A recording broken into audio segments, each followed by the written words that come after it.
Hi, I'm Shanice Alexander, and I play Michaela.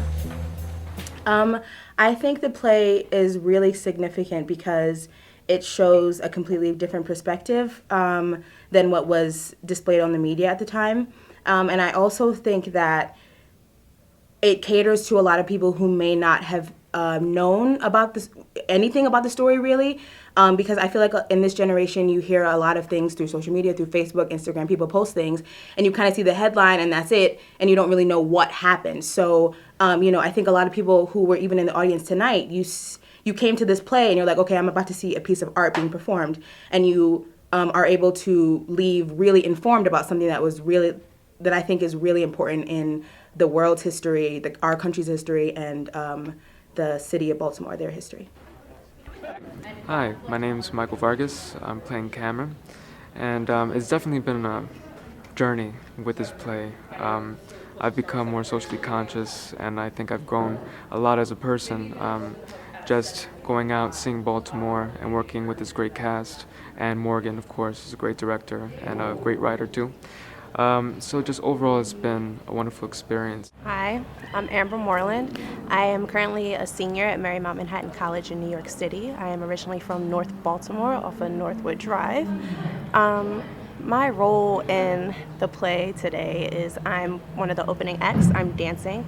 I've been dancing for the last 20 years of my life, getting my start at Leithwalk Elementary School off of Glen Eagle, continuing my education at Baltimore Dance Tech off of Route 40 off of Greenwich Avenue.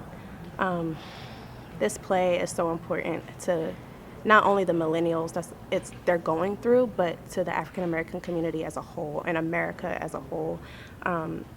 We've been oppressed for years and years, and the thing that keeps coming back is what can we do as a community to build? And I just think that as millennials, we're supposed to band together and not think so much about what particularly is happening to us, but what we can do to help our families, help our communities, and help law enforcement to see that we're human beings first. Whatever y'all think we do, whatever stereotypes y'all have in your mind, they're not all true for every single person. But this is very important, and I'm glad that Morgan is doing it. So, I am REAGAN GRIFFIN, and I play a lot of people. I play a racist cop. I play Michaela Gilliam Price, and I also it's Kishira. And as of right now, yes, a lot of people. The play is important because it's things that continue to go on a regular basis in the Black community. And I feel like this is a subject that needs to be explored more, because this is an issue that a lot of people don't want to talk about. And it's something that we need to take into our own hands, and it's to deliver it to the people, to let them know this is the stuff that goes on daily and not the stuff that you see on the news. Hello, my name is Amber Vanterpool, and I play a lot of roles. I play Angel Elliott, Kishira, and a bit of Michaela as well. I think the greatest significance for me is the narrative that the news tells about what happened in Baltimore and what actually happened, because these were stories from people who were there, were involved, were present in Baltimore, compared to what we saw in the news as, like, for me in New York, seeing on CNN what was happening. Like, I think art is a great political tool for getting others to understand a different perspective. I think it's easier than like reading an article about something with views that you don't agree with, because in different art forms it's like directly someone else's perspective, and you kind of go through that person's thought process, and it makes it easier for others to really digest and like see the other side of things. So I think it's really important and like a great piece of work that we did. Well, am I son of none? I'm playing son of none in the play today. Nah, actually, we're up here for If We Don't Get It, Shut It Down. And Morgan outdid herself. The cast is tight. The idea is just bringing what happened during the uprising in Baltimore to New York and representing that through actual experiences that people had. That's my understanding, that she took the dialogue, the statements that people made, and then she's putting that on the theater for everybody to see here in Harlem. So the fact that that's happening here, bringing it to the people, and it's free, it's tight. It's tight. I'm glad that I can be a part of it, just lending my voice. I'm not acting in the play, I'm just opening with a couple of songs, trying to turn things up a little bit, you know. So yeah, everybody's not gonna pick up the paper every single day. I mean, just being honest, like I don't read every day, but art does something that it reaches another level. It touches the soul. It informs people with passion, and it gives people a clarity of purpose that just simple text in a news story doesn't.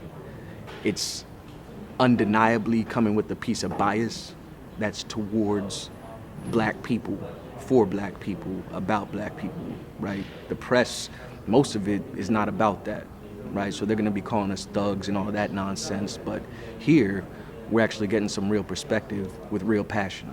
So theater has that ability to tell people stories in a way that's more in depth than you're gonna get with any news coverage that's pretending to be objective, right?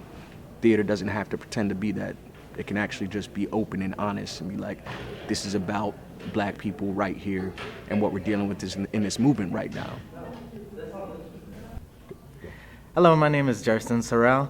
I play Donovan and David, and If We Don't Get It, Shut It Down.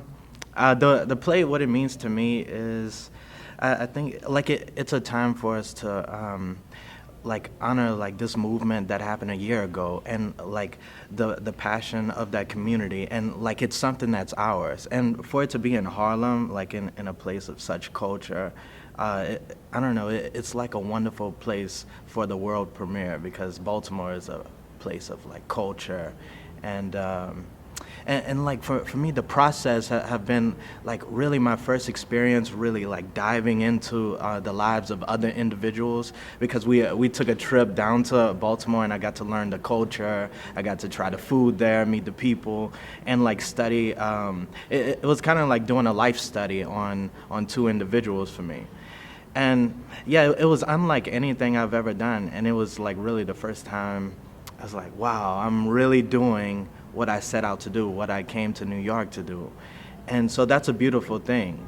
And like in the past, I've done like many plays, but it's been with like school and whatnot. But this right here, it feels like it's on a different level, and it's very challenging because it's actual words. It's words that was actually said. It's a movement. And like to try and arouse that passion here on the stage in Harlem, like it's an honor. And you know, although we don't have that experience, I hope to do the best that I can to like provide, to recreate that experience, or you know, honor that moment. So yeah. Why are you taking pictures of me right now? My name is Morgan Stevenson. So I was born and raised in Baltimore. I spent my entire life there. My mother is Dominique Stevenson. So from a very young age, she kind of just like instilled in me a lot of values, like about giving back to my community, like really healing my community, being there for the people in my community. And then I came to New York City to study theater at the New School. I'll be graduating in May of 2016 with a degree in theater and urban studies. So I wrote this play, If We Don't Get It, Shut It Down, as a part of my senior capstone project. And like just throughout this process, I realized that this is beyond like a senior project. It's beyond my work in academics, because not everyone in my community, like where I was born, where I was raised, where I grew up, has access to like that type of higher education. So I thought it was really important for me to use my privilege, one, as a college student at a private institution with scholarships, and then two, as a theater artist who has like this medium, who has this platform. I thought it was important for me to use that to kind of amplify the voices of the people who don't have the same privileges that I do. So that's what this work is about. It's not any of my words at all. These are all the words from the Baltimore youth activists, because they were the ones who were on the ground at the time in April of 2015. I wasn't there because of my obligations to school, my obligations to a job I had at the time. So I kind of created this piece in response to that. Since I was unable to be there at the time, I feel like it's kind of my job to make people know. So definitely for this piece, I feel like the work of Ping Chong, who is a playwright, he writes like in the documentary theater structure, which this play is in, because it's using documents, it's using interviews, it's using news footage, it's using like all that type of media of things that already exist. So he is a playwright in New York City, and he deals with a lot of issues, like social justice issues that I like to advocate for. So what he likes to do is conduct pieces around people who are marginalized people within mainstream society.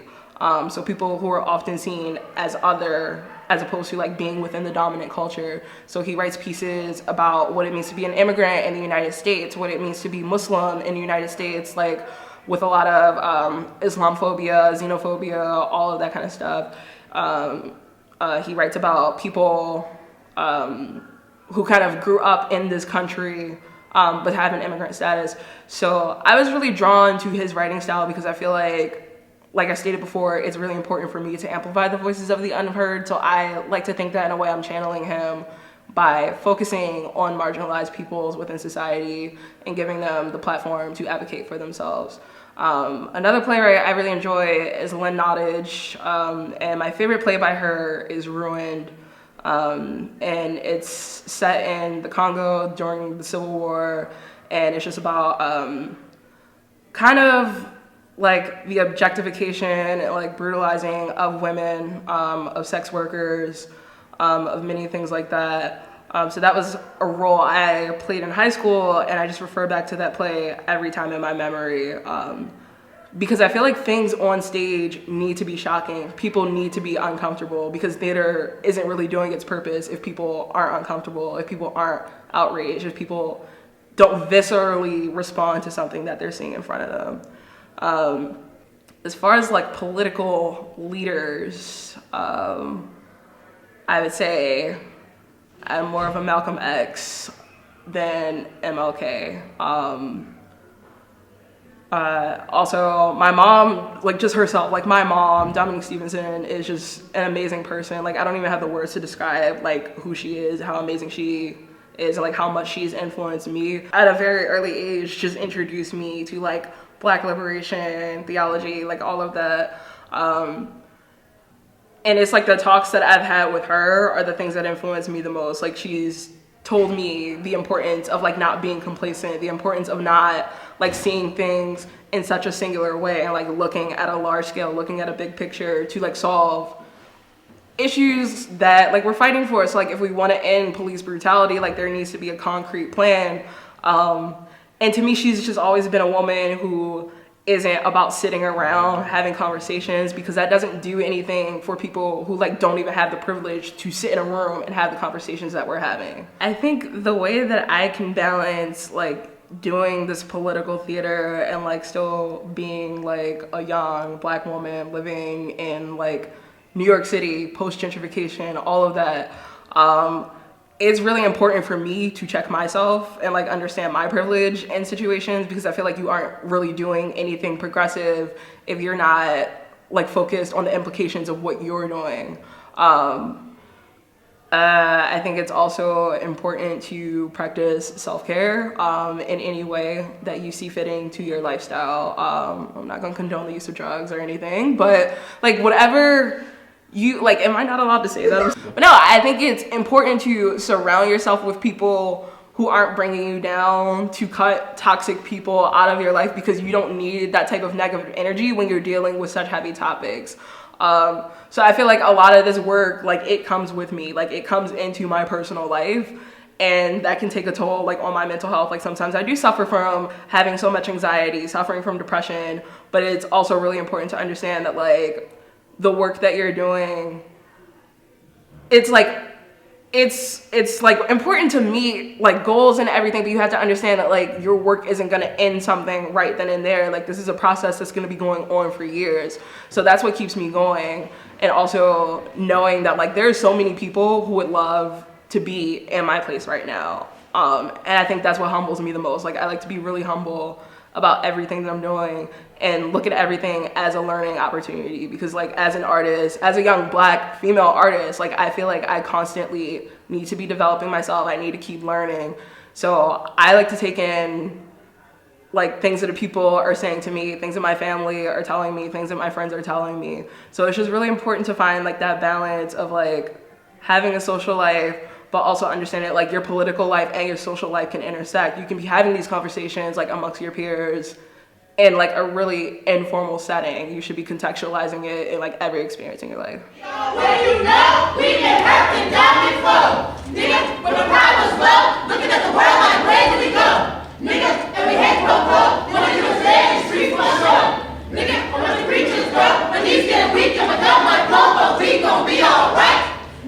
gon' be alright. Nigga, we gon' be alright. Nigga, we gon' be alright. Do you hear me? Do you feel me? We gon' be alright. Nigga, we gon' be alright. Huh? We gon' be alright. Nigga, we gon' be alright. Do you hear me? Do you feel me? We gon' be alright.